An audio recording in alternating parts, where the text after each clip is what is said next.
مفتی ابو ذر غفاری صاحب ہمارے ساتھ موجود ہیں، اسد بھائی موجود ہیں۔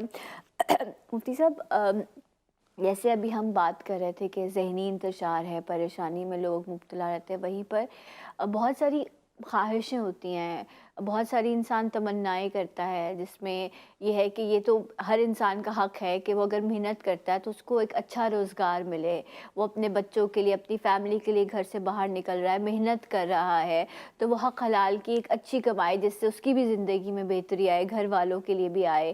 سو یہ ساری خواہشیں جو ہے وہ کچھ لوگوں کی پوری ہو جاتی ہے، کچھ نہیں ہوتی ہیں۔ میں اگر جائز حاجات کی بات کروں، اولاد کی شادی کا مسئلہ ہے، بہتر کاروبار کا ہے، اپنا گھر بنانا چاہتے ہیں، کوئی بھی اس طرح کی خواہش جو ادھوری رہ جاتی ہیں، پوری نہیں ہو پاتی، ان کے لیے قرآن کیا فرماتا ہے؟ ایسے کاموں کے لیے کیا کرنا چاہیے انسان کو؟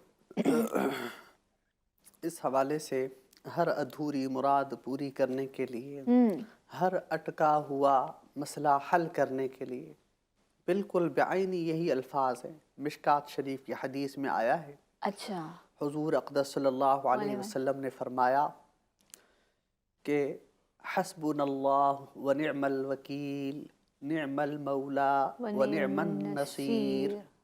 71 بار بعد نماز عصر یہ وظیفہ پڑھیں۔ ہر اٹکا ہوا مسئلہ حل کرنے کے لیے یہ وظیفہ ایک بار دوبارہ سے ریپیٹ کریں۔ حسبنا اللہ ونعم الوکیل، نعم المولا ونعم النصیر۔ روزانہ بعد نماز عصر 71 بار یہ وظیفہ، اول آخر 11 بار درود شریف کے ساتھ۔